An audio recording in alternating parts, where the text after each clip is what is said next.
So, you've decided to keep an angry little emotional diva as your first pet fish, huh?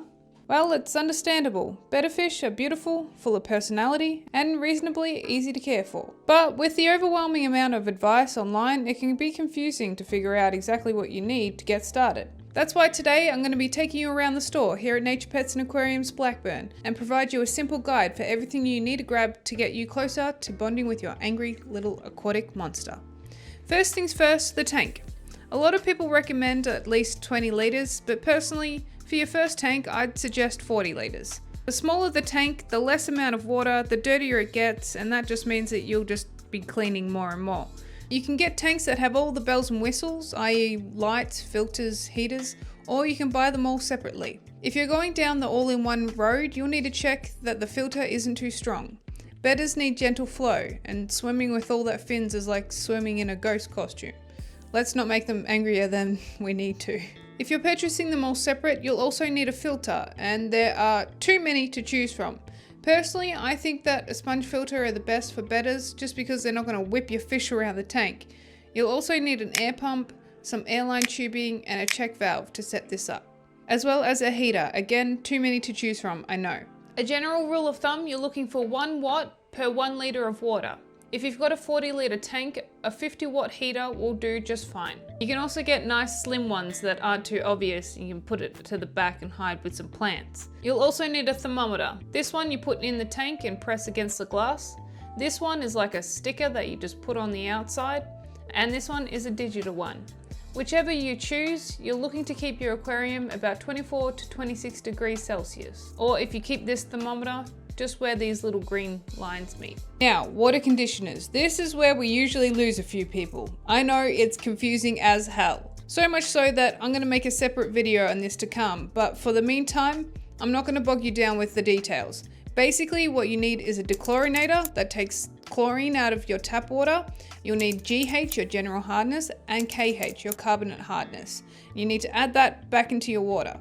Or, if this is already starting to be making your head explode, just buy an all-in-one conditioner.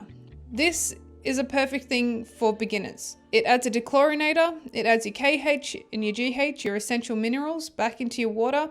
It's super simple to use and it's easy for when you're first starting out. I know it can be really overwhelming with all of the water conditioners and understanding the water chemistry, so just grab yourself an all-in-one conditioner instead, and you'll start to learn how it all works as you go, as you gain experience. It's also very important to get a water testing kit.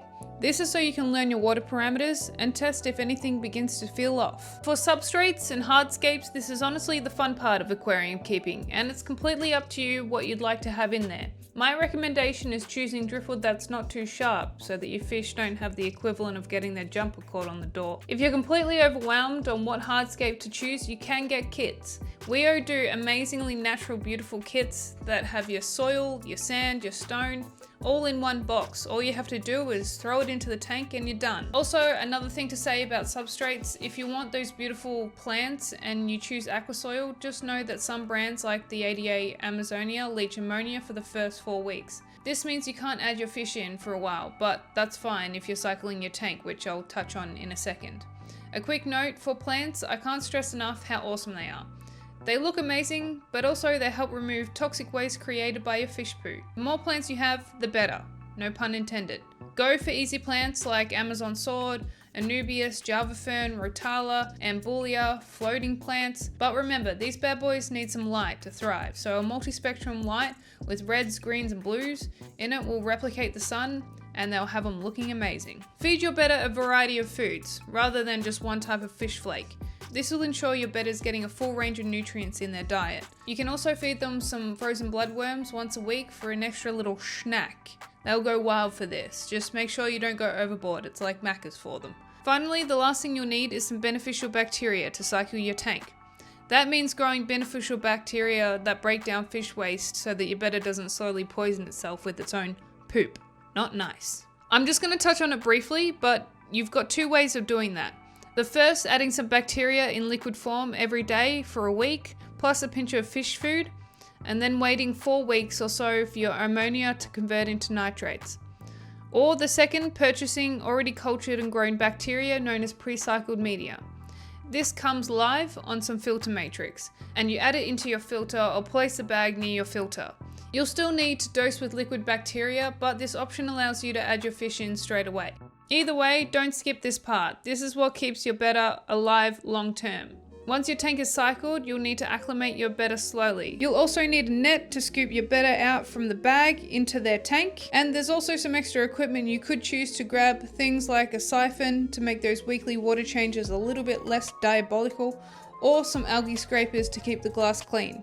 Everything else from here on is just an added bonus. And that's basically your list. That's what you need to start. Just keep it simple.